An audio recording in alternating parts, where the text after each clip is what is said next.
everyone, and welcome. My name is Mike McMahon, and I'm Executive Director of the Hymn Society in the United States and Canada. And I'm really excited for this session, which is one of the first projects undertaken by the recently formed Academic Concerns Committee of the Executive Committee. And we're really grateful for all the panelists who have agreed to be with us today, and to all of you who have come to participate in this session. They're going to do a lot of talking, but if you have questions or comments you'd like to make, please feel free to write those in the chat. I'd like to introduce the moderator of today's panel, who's a member of that committee, and that's Dr. Tony McNeil.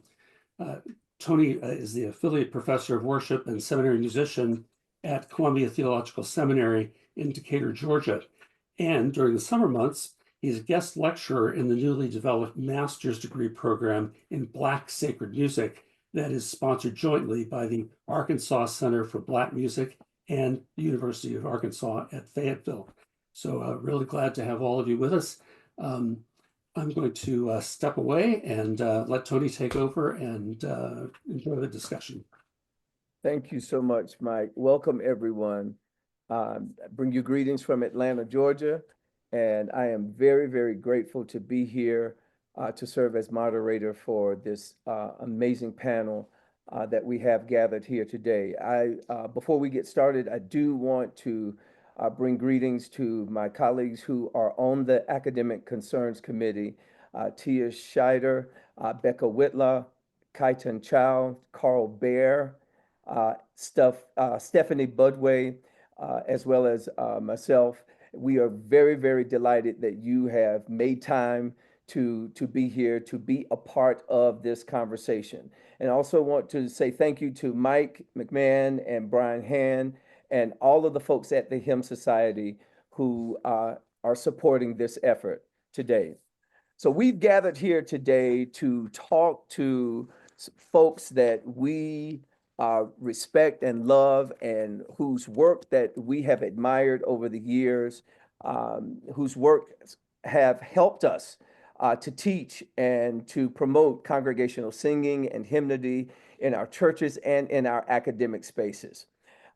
And so today we are honored to have as panelists for this conversation, Karen B. Westerfield Tucker, Cynthia Wilson, James Abbington, and C. Michael Hawn.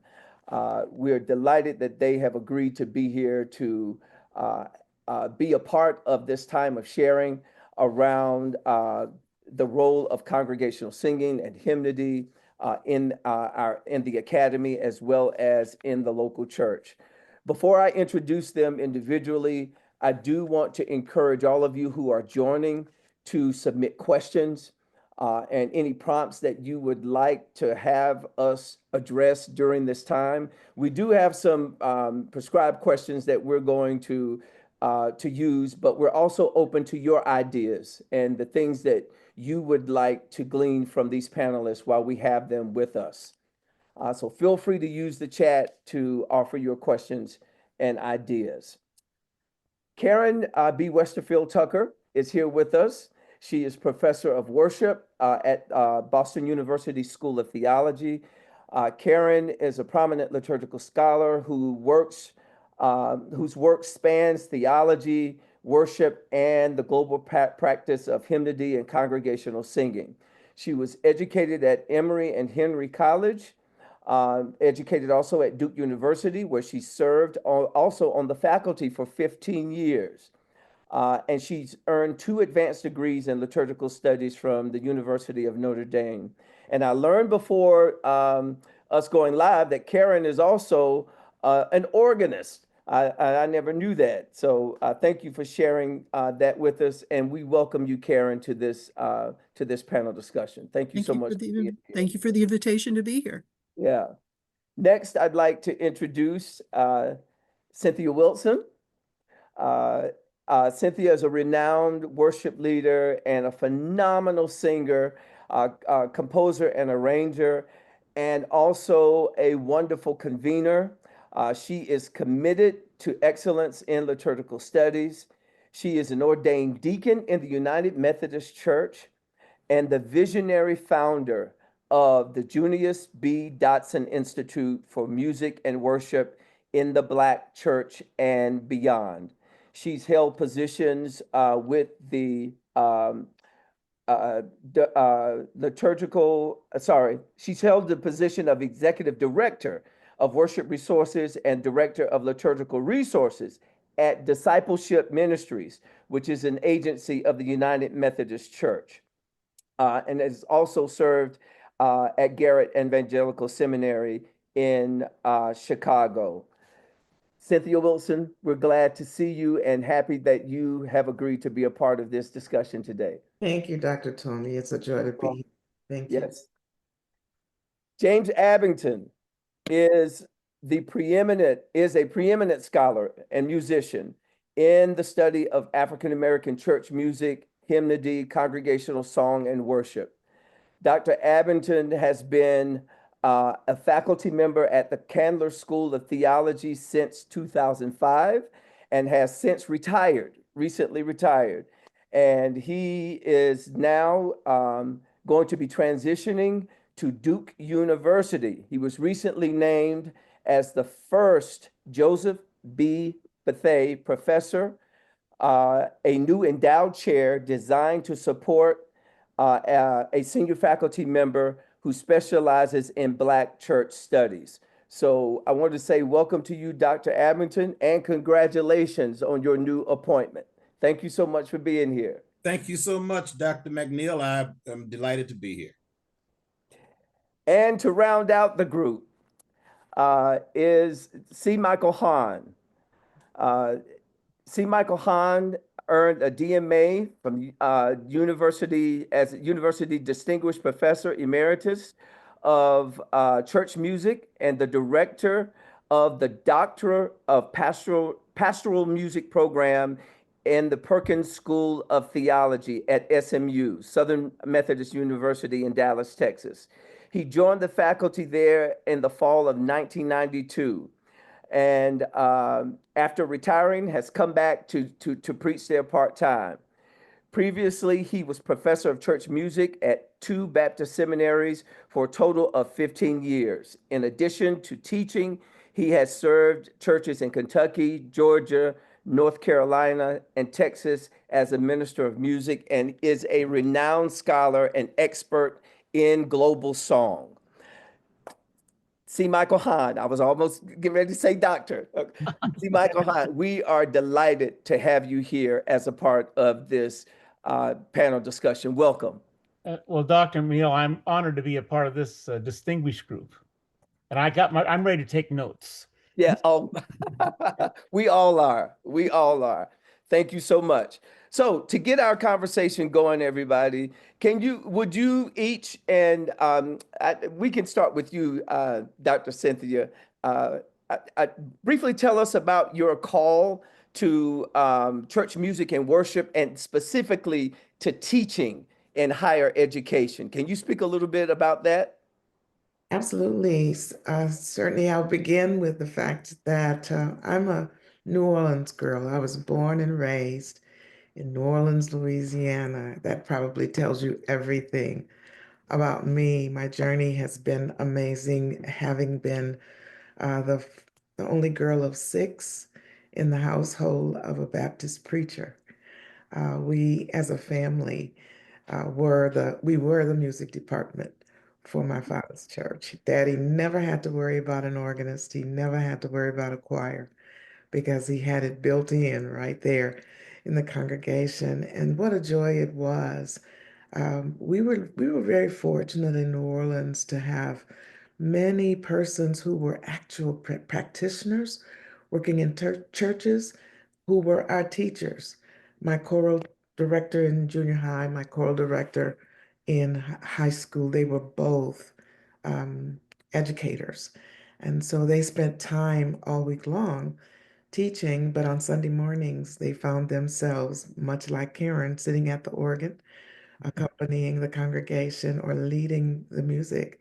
And so we were really blessed to have great examples of excellence in congregational song and even in choral worship, in the music that was produced in worship on Sunday mornings.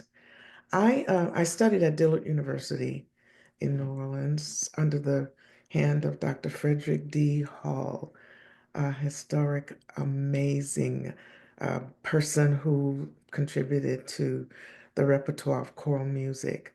Dr. Hall was one of the persons who inspired me toward academic learning, and he is one of the reasons that I continued my studies. I got to study with Barbara Moore, who was the head of the vocal vocal music department in SMU while I was studying at Perkins School of Theology with Roger Deschner, and had the joy of being one of her vocal performance students. I had an opportunity to study at Eastman School of Music in Rochester, New York, while I was actually teaching uh, all of the elementary school students at the public school system in Rochester, New York. I had the opportunity to study at the University of Detroit when I thought I was going to be focused on music therapy. I really thought I was going to be focused on the health and welfare of persons who were struggling with vocal performance, but ended up being called to ministry of music. And so that's what took me to seminary. I had the joy of teaching at African University in Zimbabwe. I had the opportunity to share with the music department there. Got to study with various persons there in Africa, but also one of the highlights for me was to get to teach at one of our historic Black colleges, Bethune-Cookman College. I was the dean of students there, but also one of the professors in the area of music education. And then, of course, finally at Garrett Evangelical Theological Seminary, where I received my PhD and got to teach alongside the amazing Ruth C. Duck. That sort of sums up my journey, and those are the persons who inspired me and encouraged me to move toward the area of music ministry and as well as music education and academia. Michael Hawn. Well, listening to Cynthia reminded me that we overlap in several things. We both are recovering Baptists in the best sense, and appreciate what we picked up in that tradition, but how we've been able to use it other places. Cynthia, I also was going to be a music therapist out of college and was all ready to go, but a number of things changed my direction to seminary. And so I went that direction instead.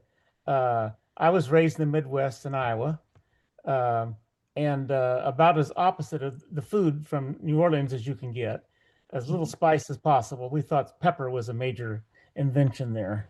But somehow I've been in the South since 1970, in Louisville for 10 years, both as a professor and church musician and student, and then Atlanta for 2 years in music ministry, 10 years in North Carolina as professor and music minister, and then 25 years in Texas. And finally, I've rounded it out by moving to Richmond, Virginia in retirement, so I can get the more complete picture.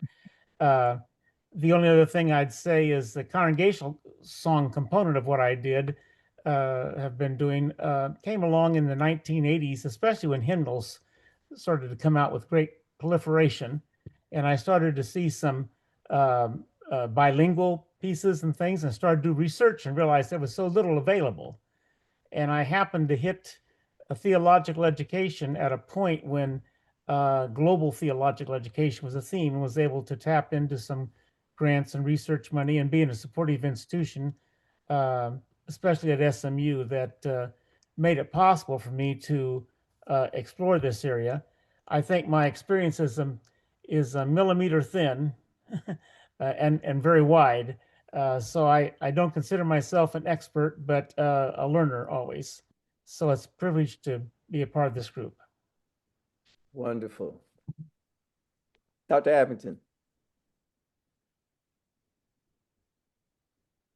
My journey began in a little coal mining town in West Virginia, Gary, West Virginia, where coal mining was the major industry at that time, and there was very, very little music that one would be attracted to outside of what you learned in high school and what was practiced in the churches, which fortunately had music leadership from that were usually high school or choir directors, but people who really had high standards of music. And I was always very impressed and very attracted to that. I began my studies in music at West Virginia State College. And of course, after meeting probably the most influential person in my life, Dr. Wendell Whalum, while I was there at 18 years old. And I think about that now as the director of the sanctuary choir of the First Baptist Church of Charleston. I met him, and it was in that meeting that I knew I needed to immediately transfer to Morehouse College. And that's where I really grew up and where I really understood music and was so attracted to his life and his example as a choral director, as an organist, as a composer, as a musicologist, and so many things, and really sought to just follow him in all ways. I was very fortunate in those days as the accompanist of the Morehouse Glee Club to also be the organist at the West Hunter Street Baptist Church, where Ralph Abernathy was the pastor, and also an associate organist at Ebenezer Baptist Church, where at that time Joseph Roberts was the pastor. And of course, Daddy King was still alive at that time as pastor emeritus. From there, I went on to the University of Michigan for my master's and doctorate degrees, and was at the Hartford Memorial Baptist Church, which really was a tremendous experience. And the late Charles Adams provided not only all of the resources that were necessary to have a first-class music program, but he also made it possible for me, in addition to my education at the University of Michigan, to do independent studies at the Harvard Divinity School. So during those years, 8 years, I had the privilege of being sent, or spending, I should say, my summers with the late Peter Gomes at the Memorial Church there at Harvard, and then Ron Feeman, who was the dean of the Harvard Divinity School. So certainly it was at that time that I was just surrounded by academia and knew that that's what I wanted to do. And it was last year that I realized I had been doing church music locally for 46 years. And with the love that I have for academia and the teaching positions that I'd held at Shaw University and at Morgan State and at Emory, which was the longest period for almost 20 years, I was ready to put a period behind my academic career and planned to just drift into retirement, but God laughed and turned that period into a comma. And Duke University pursued me with a kind of dream position. And so I'm very excited about this fourth quarter of my professional career, being able to do things in hymnody and Black church studies in my areas of research with stellar colleagues there, as I had at Candler School of Theology as well. And so certainly my years, I think it was Mike Hawn probably who gave me my first experience. Mike, we were working on that little supplement. What was it? For the Living of These Days. Do you remember that? I do. Yeah. And so that kind of got me addicted to publishing and to working in hymnody, and the rest is history. Bob Battistini, of course, who invited me to my first Hymn Society meeting, and the rest is history. Wonderful. Karen? I started piano lessons about the age of 5, and did what most kids do. You perfunctorily take, your piano lessons and try to avoid the lessons of the day and play everything else in the room because you don't want to practice the lessons you've been prescribed. And for me, the hymnal was the place where I used to practice. And so it was no surprise that my father decided it would be appropriate to get a house organ so I could learn to play the organ, which of course I did not really want to do. I really enjoyed playing the piano. My parents secured lessons with the church organist at my home church, and that was a very interesting arrangement and relationship. Once he started raising the rates for my lessons, my parents decided, this is getting a little pricey. Maybe we should give this up, until my instructor proposed that maybe she could play during the summer when I'm on vacation, and she could earn her lessons by working as a practical church musician over the summer. So at age 13, I started playing the organ in my home church on an electronic Allen instrument. I can remember my first Sunday playing because the fuse blew and I had no power on the organ. So I didn't know if it was a message from God saying, no, this is not the direction you should go, or a challenge saying, yes, you need to continue. And in fact, I have continued to work as an organist all these years, either in a regular Sunday position or, as I do mostly now, in a substitute capacity. But it's really the work as an organist that got me interested in liturgy, because I was very intrigued why the Lutheran Church, where I sometimes substituted, their worship didn't look very much like what was going on in my home Methodist church. And when I was asked to sub in the Roman Catholic Church, that was certainly very different, and things were in Latin. So it required a little bit of study to prepare how I would do Sunday morning. So it was actually not with music in mind that I went off to Emory and Henry College, which is a small United Methodist college in Southwest Virginia. I went to study religion because it was appropriate in that day for women to be religious educators. And so I went to Emory and Henry with the prospect of being a director of religious education somewhere, so engaged in ministry somehow. But the music department discovered that I had keyboard skills and recruited me for accompanying voice recitals. And so I played piano, took piano lessons, took organ lessons as well.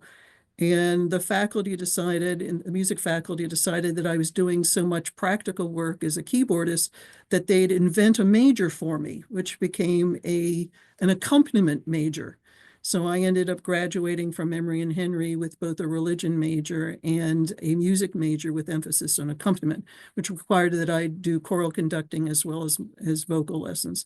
Had not been part of the plan at all. It's just one of those things that happen. Providence, you can name it what you will. Went off to Duke to do my seminary degree, was not interested in pursuing music at all at that point. I was planning to go on and do doctoral work in biblical studies, so chose my seminary so I could work with Professor Roland Murphy, who was a specialist in psalmody. And that really piqued my interest in that aspect of congregational song, thinking about the Psalms.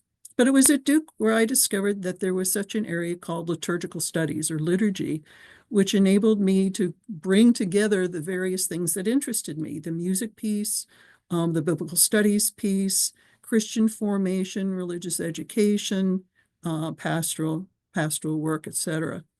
So after I graduated from Duke with my Master of Divinity, I spent several years as a pastor in the central part of the state of Illinois, first working as a campus minister and then working in other kinds of contexts.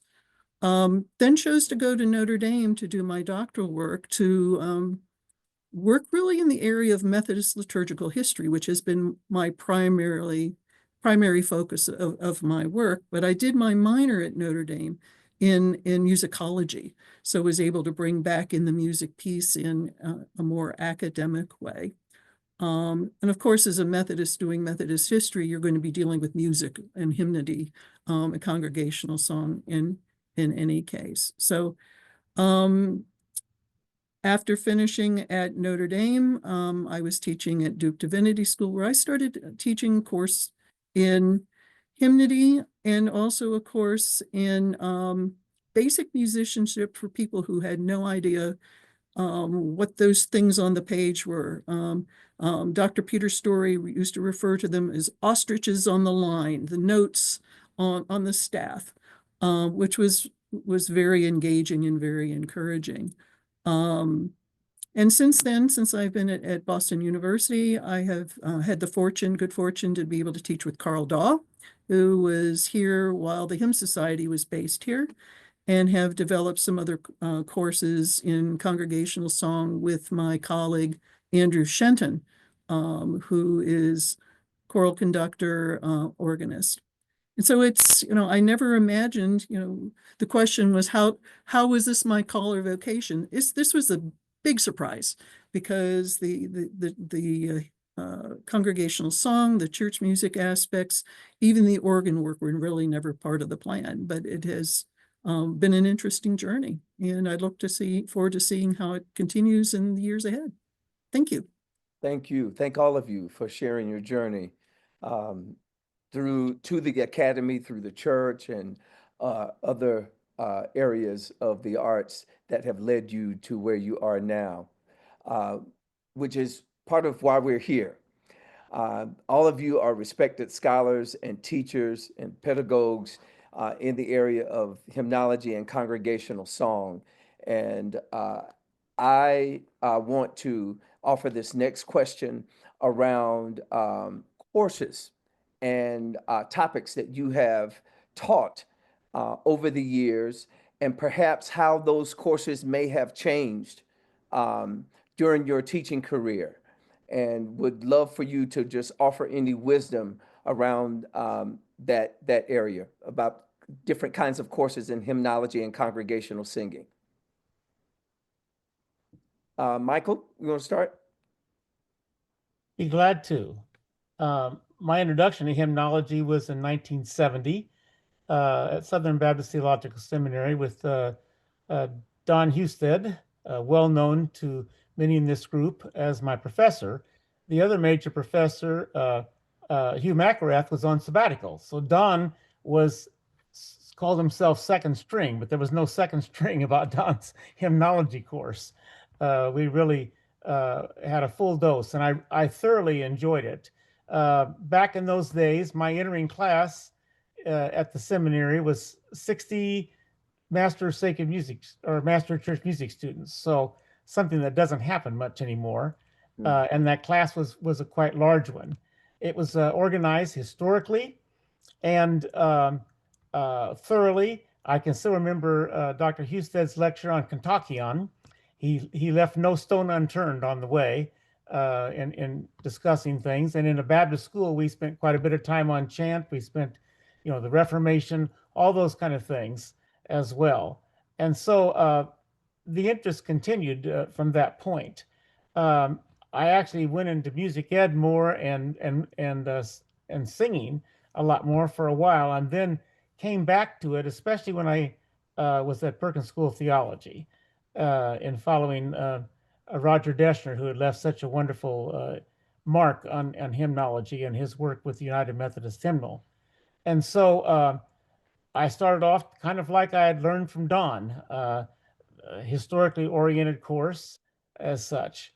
But a lot of time had taken place in between 1970 and 1992.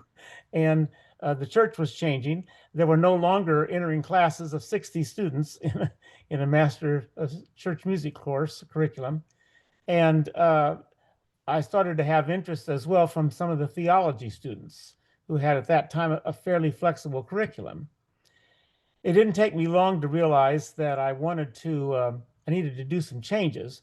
One of the things I did right away was to make sure that there was a fairly strong performance component, a practical component, in that students were involved in leadership in chapel and in relation to congregational song, and then modeling it with this the seminary singers group that I had, that probably about a third of what we sang had to do with enlivening the congregational song of the community as opposed to just singing anthems. And so all of that kind of took place in the formation of it. At a certain point with my colleague, we decided to redo the curriculum a little bit to see if we could make it more fit what was happening in the church and the needs of our students. And so we changed the curriculum from 3 courses to a 3-semester sequence around the Christian year. And the first semester was Advent, Christmas, Epiphany. The second was Lent, Easter, Pentecost, and the third was Common Time. Each semester had anthem literature, masterworks for the various seasons, and hymnody. And when I sliced hymnology and congregational song into that particular construct, all sorts of new things emerged that I hadn't even noticed before in looking at those. So that was a real eye-opener. We did that for probably that sequence 5 or 6, 7 times over a period of 10 or 12 years. Another colleague came he retired, and first one retired, and so I decided to rethink the course. We wanted to go back to a congregational song course then from a hymnology one that had been earlier. And so what would I do? Well, by that time, I was also involved in team teaching with my colleagues in liturgy, Marjorie Proctor-Smith and Mark Stamm, in liturgy every semester, worship. And I was doing courses with the lectures with the theologians. And those were much more theologically oriented on a theme and how various kinds of congregational song enlivened that theme. And so I decided to start to approach it that way in terms of I would call it a modified systematic theology. One of the advantages of this was in the historical approach, it was very hard to leave enough time for what was happening in the contemporary context. I mean that the last 50 years. You always would kind of be racing at the end of the semester, and I would have gotten, all caught up in Victorian or all caught up in Luther or all caught up in something. And we always gave short shrift. The other thing was that a linear approach like this is not necessarily the way hymnology develops. And things that I thought were very central seemed to be an appendage at that point. For example, African American spiritual and gospel song kind of got shoehorned in. Other aspects, other groups that were not mainstream necessarily. Even gospel song. I know when I started teaching gospel song at SMU at Perkins, several of my students kind of turned up their nose and said they weren't going to be involved in that kind of thing. And I said, well, just come back and talk to me in 10 years and we'll see what you'll be involved in. And then especially when I started to work more on world hymnody, that was seen as this kind of a separate category. So both in terms of the Christian year approach and in terms of the theological approach, I was able to integrate all of these aspects in as part of the range of gospel song without having to feel like any of them were an appendage. So that basically, I'll stop there because I want to hear what the others had to say, but that's in large part my journey, always having in the best sense of the word, a performance aspect to each course as well. Thank you, Michael. And I'm sorry for omitting you in that first question. I jumped the gun too soon. Please forgive me. Okay. So let me reiterate the second question as it relates to courses. And I'd love for you to continue, Michael, in that regard, in terms of talking about, if you like, any courses in congregational song or hymnology that you've taught in the past, and perhaps how those courses have changed over the years. Well, I think from my standpoint, I pretty much covered that. I went from a historical approach to spreading over 3 semesters combined with the Christian year, and then finally to a modified systematic theology. So that would be the big picture. Okay, thank you. Karen. Well, unlike Michael, I had no opportunity to take a course in hymnology when I was an undergraduate, or even in seminary. When I was a seminarian at Duke, there were no hymnology courses.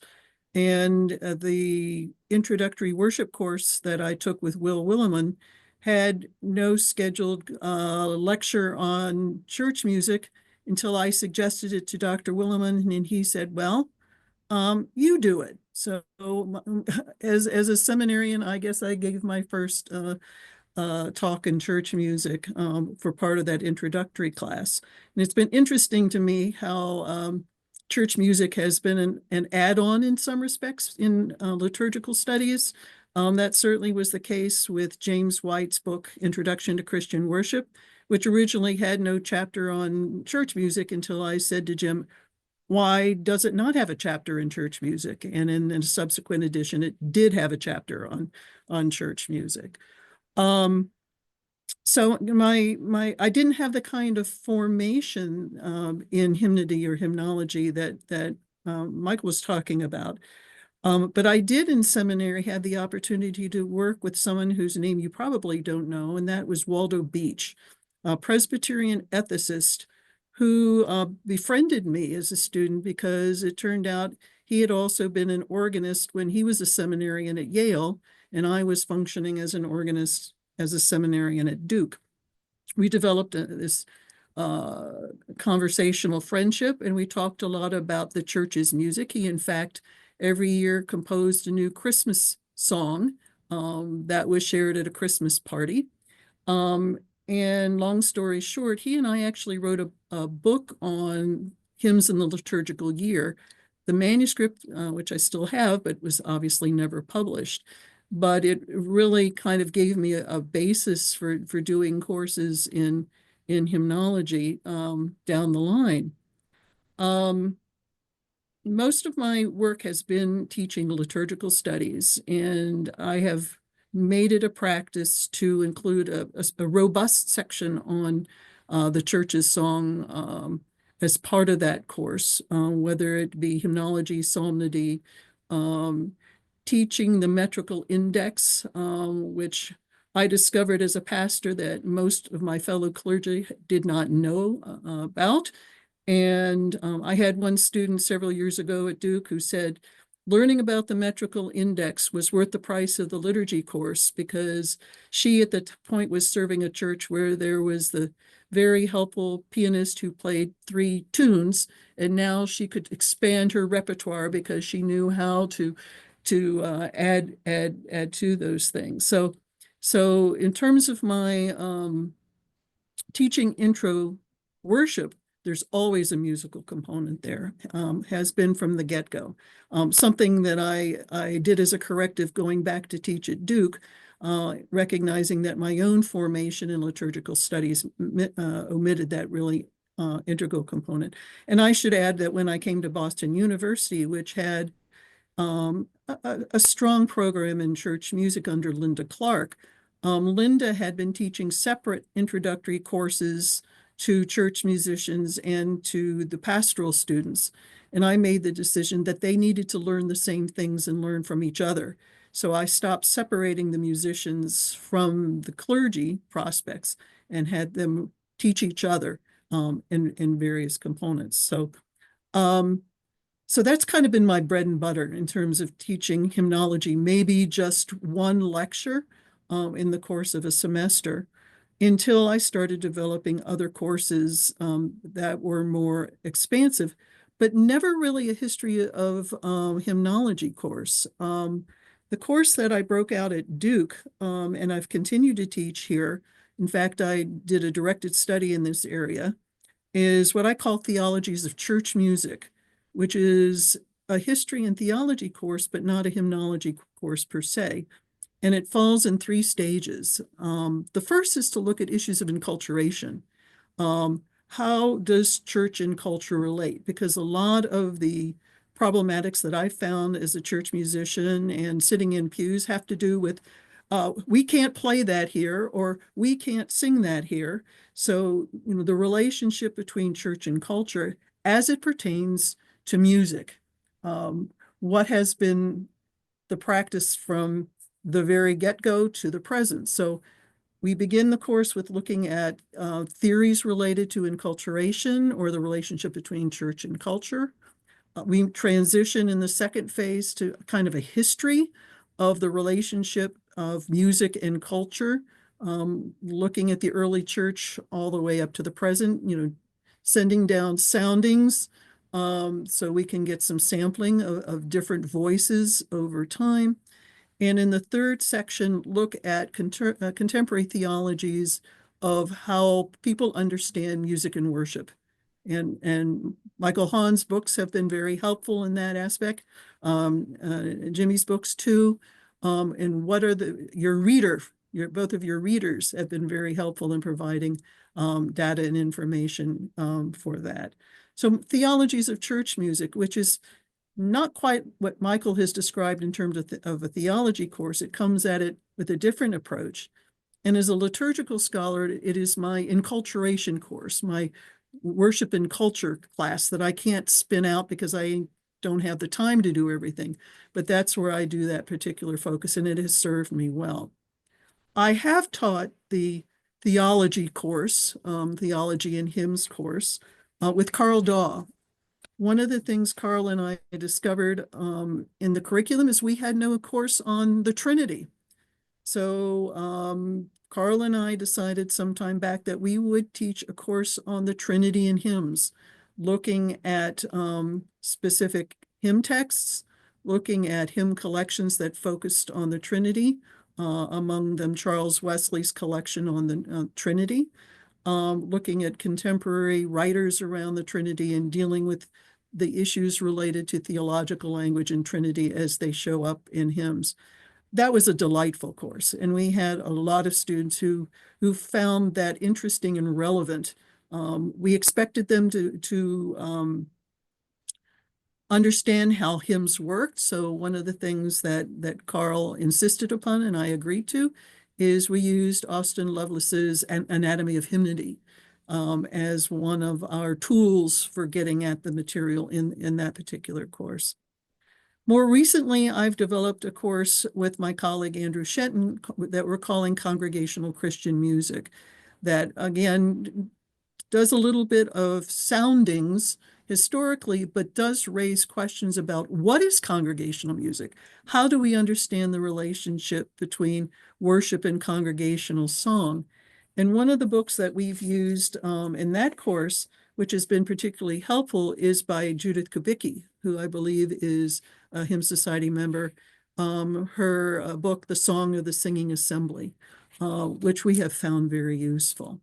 So as I say, I've never done a strict historical hymnology course. I've done these other things that dance around it, but I think get at some of the same issues in dealing with the importance of hymnology or Christian song as a source of theology and as a source for doxology as well. Thank you. Jimmy? Yes, well, when I guess the first course in hymnology I had was as a student at Morehouse College with Wendell Whalum. And one of the real issues that we immediately identified in that was we didn't see much of Black hymnody in that course. And so we felt, he felt a real urgency about doing research and about looking at hymn writers by Black composers who were always omitted from those sources. I can't remember now the text that we used, but if Charles Albert Tinley's "We'll Understand It Better By and By" was in there, and one other Tinley, or maybe a Doris Akers, "Sweet, Sweet Spirit," that was as much as you got from the Black experience. So even when I got to Michigan, my professors there said, well, you see where what's missing, you see the omissions here. So I really committed myself to try to fill those voids. And I am just, to this day, fascinated with the number of unsung Black hymn writers that have written over the years and whose hymnody we just don't know. And so when I was teaching at Shaw University, there was the divinity school there. And so it was interesting that I taught pastors. And so to really teach pastors, I did not realize was teaching the congregation, because they were open, they were receptive.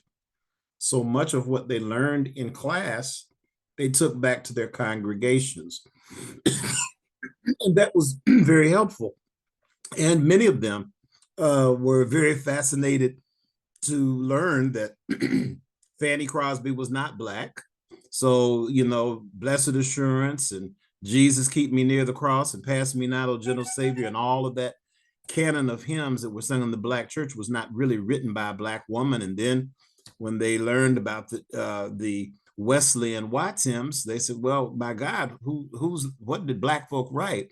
So that became the basis for so much of my research and addition, and continues to be. And so the course that I think I started teaching was one called Black Sacred Music. Black Sacred Music then went to Black Hymnody. And then, of course, other courses that I taught in adjunct positions were hymnology. And of course, now it has changed. People use the topic congregational song. I know at Yale, we use, they use in their curriculum title, their Christian hymnody. So it's, you know, people are still wrestling with what to call it.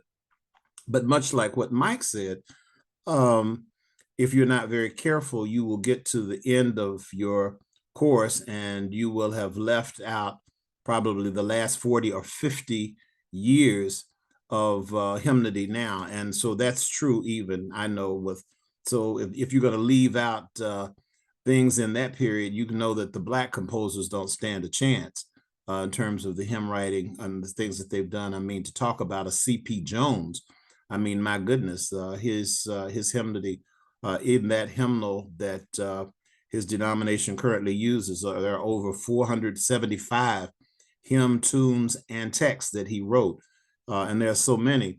So I don't think it's an either or, and that's why, Michael, I have so appreciated your approach, because using that, and I wrote that down, modified systematic theological approach, it gives you an opportunity to look at those various topics. I think, you know, you start with creation, you look at psalmody, you go into incarnation and into Christ's suffering, and man, that opens up the door for so many things. I feel that if there's anything right now that I am guilty of, is perhaps not looking at what has been the hymnody in contemporary hymnody of the last 20 years. So many of the students, when I give hymn tune quizzes, you know, I'm thinking, yeah, they may not know those because they're not exposed to them. They would not, their church traditions have not allowed them to know those. But then there's a whole lot that they know that I don't know. So the professor needs to keep learning. And so I'm grateful for this, because it didn't stop at the death, you know, of, you know, our 1965. Thank you, Dr. Abbington. And I want to just say those that to those that may have just joined the discussion a little late, welcome, and serve as a reminder for those of you that are here that you can contribute to the conversation by offering any questions or prompts that you'd like for us to ask our panelists. So now I'm going to continue with you, Dr. Wilson. If you will unmute and talk about the kinds of courses that you've taught and maybe how they have evolved over your career. Absolutely, thank you. I'm gonna hold up this book. I don't know if you can see it well, but this is the present hymnal for the United Methodist Church. But it was in 1975 that I really entered into the community of the United Methodist Church. We moved from Rochester, New York to Detroit, Michigan. I don't know why I didn't get to work with Jimmy while I was in Detroit, but I do know that he was right across the way from where we were serving where all of the riots had taken place, but it was also the period of time when the United Methodist Church's hymnal was in crisis. Let me tell you why. It's because that particular hymnal, the hymnal that preceded the one that you just saw, that hymnal contained 5 things that were not Eurocentric and were not hymns, but that represented a culture outside of the Eurocentric culture. And it was a person by the name of William B. McLean, along with Dr. Zan Holmes out of Dallas, Texas, that called me to say, we need your help. We're getting ready to do some work around what we can do to provide African American churches with resources, song resources, congregational song resources. And that particular resource, and I cannot believe that all of my copies are packed up. I'm in the process of transitioning, but the book is called Songs of Zion. Songs of Zion was the first supplement to the book of, thank you, Michael. It was the first supplement to the book of hymns that existed at that point in the United Methodist Church. That particular hymnal had 5 songs that represented a culture outside of the Eurocentric culture. Those songs were We Are Climbing Jacob's Ladder, Break Bread Together, Jesus Walked This Lonesome Valley, Go Down Moses, and Do Lord Remember Me. Those were the 5. And they were all posted as folk melodies, not spirituals. But they were the only pieces within that United Methodist hymnal that were not Eurocentric hymns. So we went to the Board of Discipleship, the General Board of Discipleship, to say we can't find ourselves in the present hymnal. And we need to be able to provide our congregations with something that allows them and gives them permission to sing the songs of Zion. And so Discipleship Ministries, Zan Holmes prayed a prayer, and Bobby McLean said to me, sing something, Cynthia. I sang Precious Lord. They voted yes to create this new hymnal called Songs of Zion. After Songs of Zion came Celebremos 1, Celebremos 2. Those were supplements that spoke to the cultures of Latinos and Hispanic congregations, followed by Voces, which was the Native American representation and supplement that gave our Native American congregations something that represented their indigenous song. And then finally, Hymns from the Four Winds, which was a gift from the Asian culture. And that supplement was number 4. The hymn book that I just showed you is a compilation of those 4 supplements. And so now we have this wonderful, rich, eclectic hymnal in our pews that really represents more efficiently and more effectively a United Methodist congregation, a United Methodist denomination. And so one of the blessings for me as I transitioned from the Detroit area to the Texas area and then finally Atlanta, Georgia, I had the joy of meeting a person by the name of, and I'm going to share this with you, by the name of Melva Costin. And if hopefully you can see this, you'll see this book called African American Christian Worship. That was one of the real godsends for me in terms of really understanding how hymnody was was an important piece of congregational song in Black church communities within various denominations, not just Baptist, not just Presbyterian. Dr. Costin was out of the Presbyterian denomination, but I have her to thank for really challenging our ability to grasp hold of something other than gospel songs and the richness and the wonder of the music that was really given to us by the composer of Precious Lord and others. She really was the one who inspired me to go a little bit further. This Justo Gonzalez piece, Hispanic Christian Worship, is also a rich resource for understanding outside of the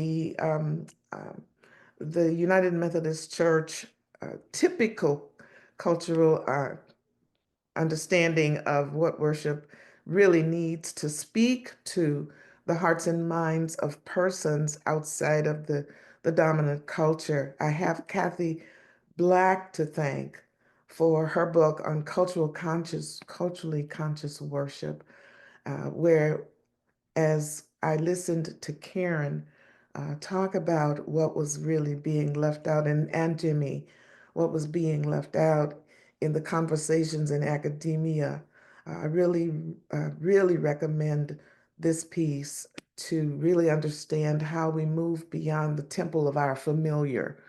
But the real joy for me are these two resources: Worship for the Whole People of God, Ruth C. Duck, the first and second edition that I had the joy of being a part of actually creating for our students.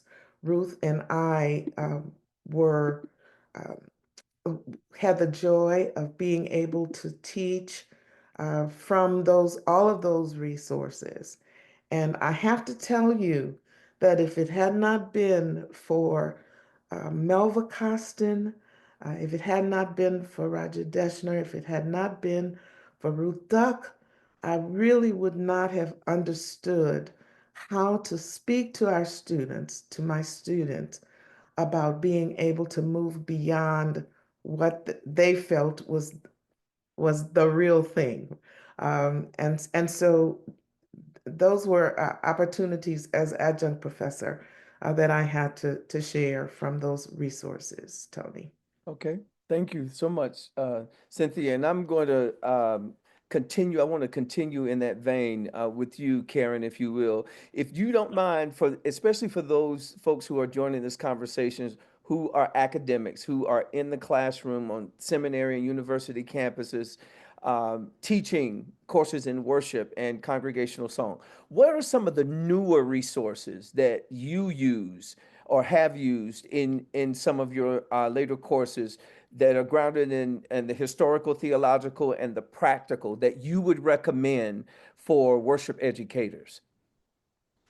One of the things I tend to use in my intro worship class, and I update my syllabus with readings every year, so I'm constantly looking for new things, is to use journal articles and not books, because it takes much longer to bring out books than it does journal articles. And so it's easier to find fresh, new, innovative materials by looking at particular journals. And a journal that I would recommend, and the subscriptions are not expensive, or if you don't want to pay for a subscription, connect with a university or a seminary and see if you can use their holdings, is from the journal called Liturgy. It comes out several times a year. The articles in there often include a lot of congregational song related essays. There have been some interesting things related to retuning hymns, for example.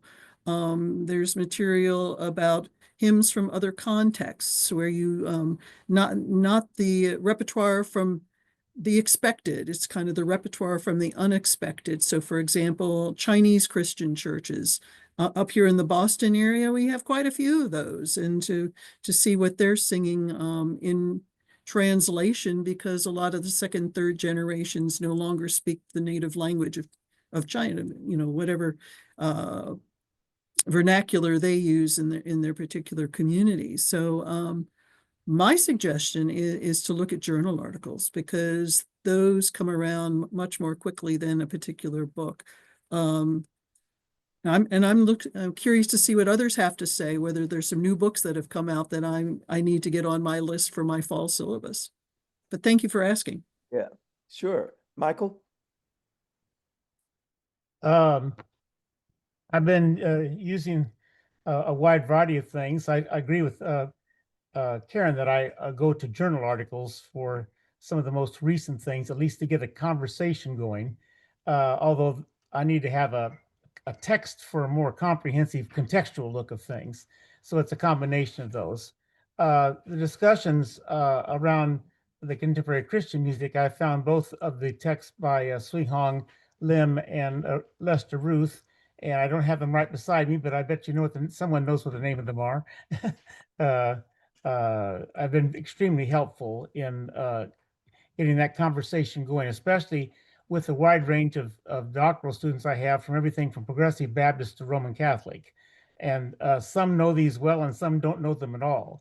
The Judith Kubicki book that you mentioned earlier, Karen, is very helpful in that conversation. And was out of some of the lectures. I think she presented some of those aspects in a recent Hymn Society meetings, as I recall. Those are some of the most recent ones, other than things that I've worked on myself that I think are helpful. Jimmy?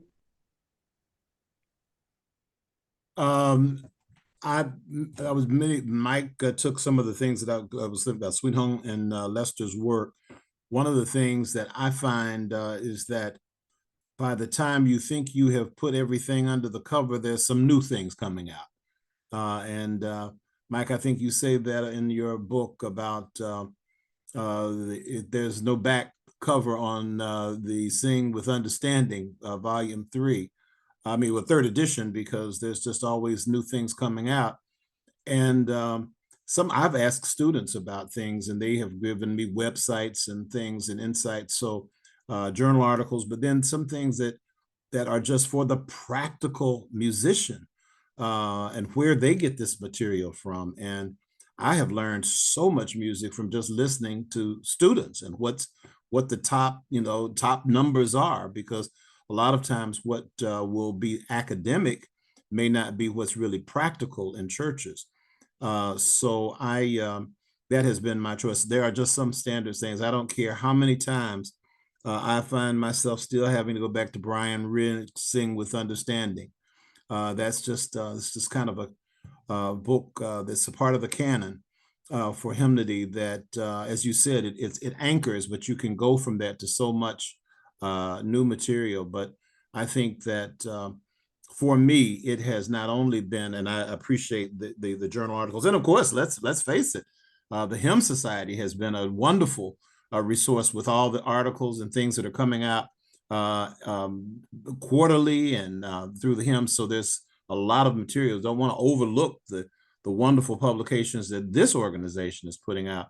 But I do think sometimes we may be overlooking some of the websites and some of the things that practical musicians are looking for. And that's really where the meat of what's going on in the church is, because those musicians are consistently going to those resources.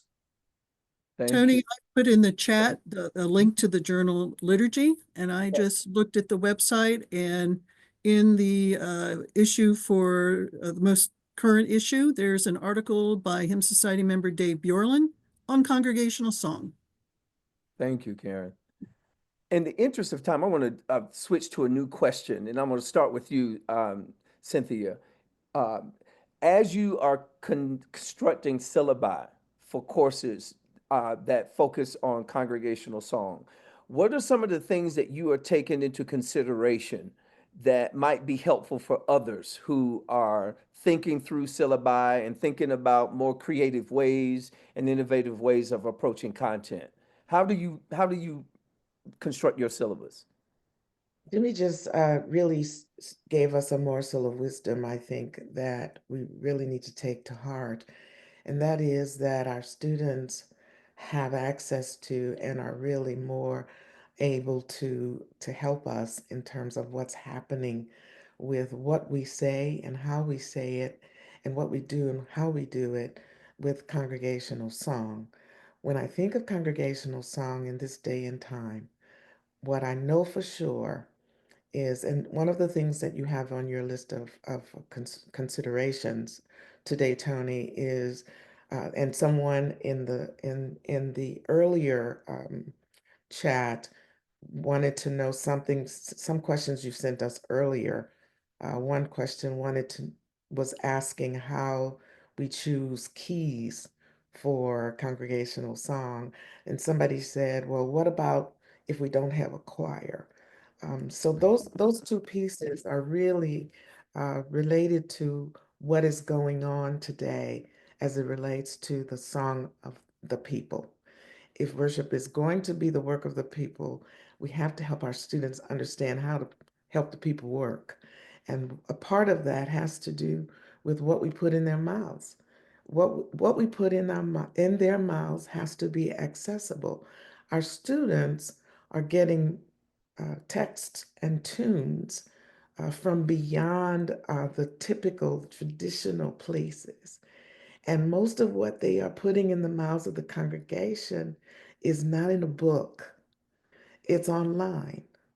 And unless we really get serious about strengthening and revitalizing congregational song and really giving the people permission to work in worship, we've got to become conversant with what's going on online.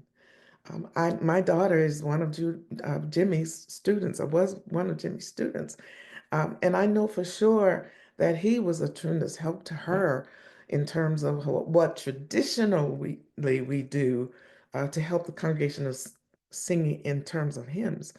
But beyond that, when the people are singing, first of all, now churches are investing in the kind of technology that really sort of helps the people enter into worship, enter into the song. What is that? Well, it's screens, first of all right?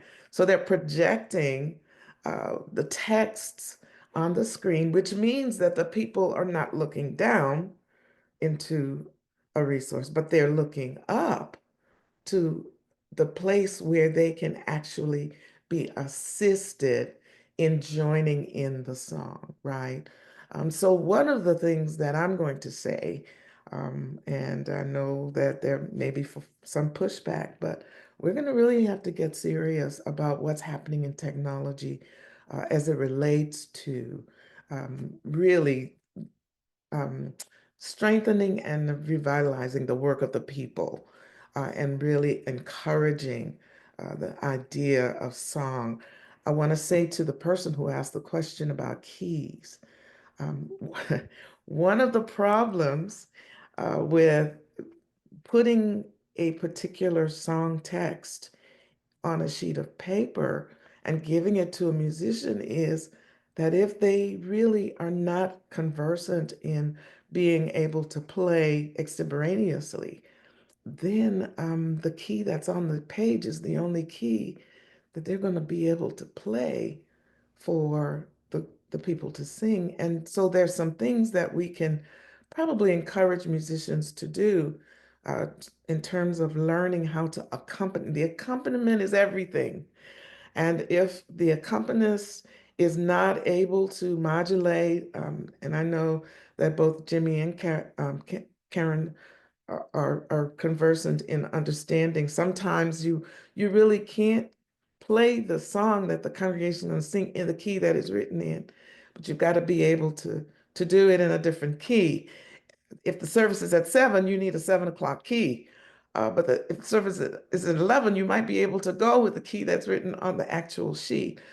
So those are just some observations that I would make in terms of our conversation, right? As we're talking right now. I'm just spending a lot of time with those young people who are now leading, who are being hired. Many of them will not find themselves sitting in our classes and taking the courses that are being offered. The institute, the Junius B. Dotson Institute that we established in 2022, I'm going to share this as well with you.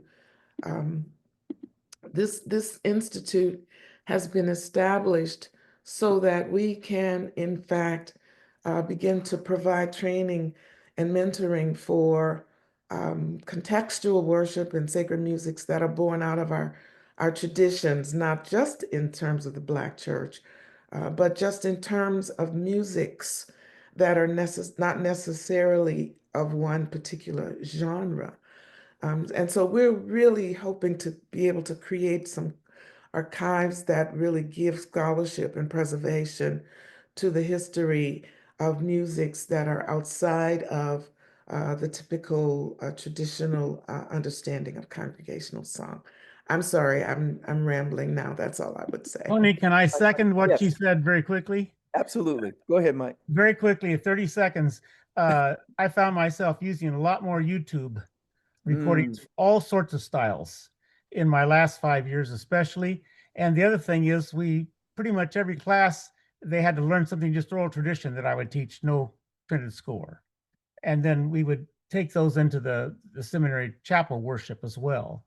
And I think those aspects of it are very much in line with what Cynthia was pointing out, as opposed to, well, we always had a stack of hymnals, about 4 or 5 every place as well. But we got off the page and got a lot of even classic hymns in YouTube showing different versions, let alone global and other kinds of styles. So I think that's really important.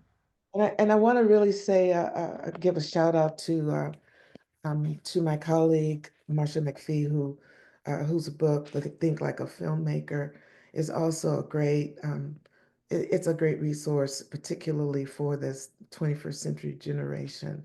That's those folks who are being hired outside of those who have been trained, traditionally trained. There are some ways. I want to say thanks in the chat to Rob.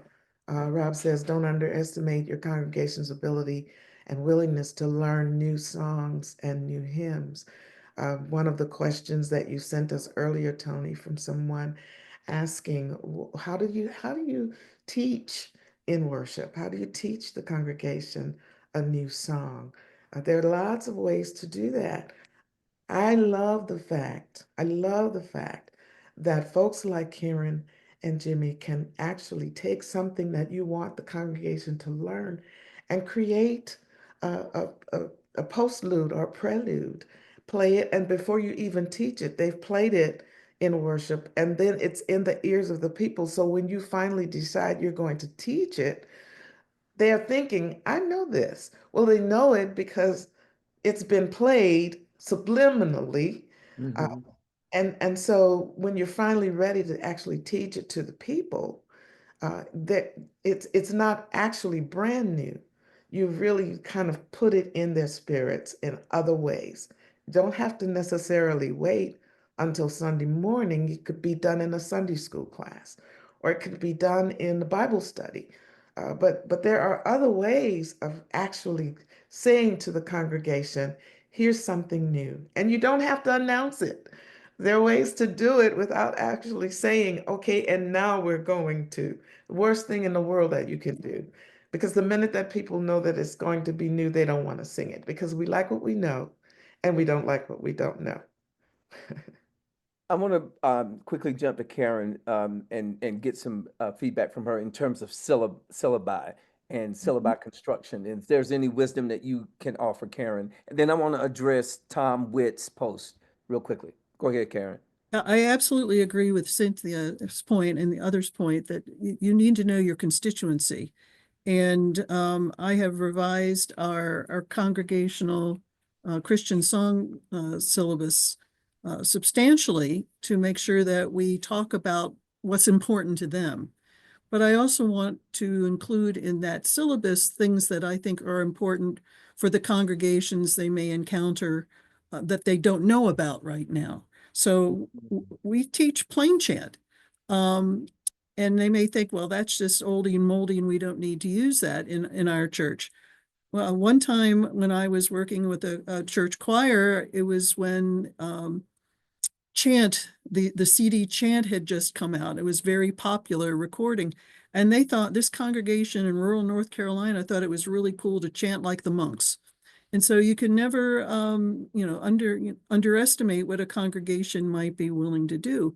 And I feel the same way with the students. So I try to be attuned to what they're listening to equip them better in the genre that they know well, but also to design a course that will expose them to genres they may not know as well, but they may encounter in the congregations that they're going to serve.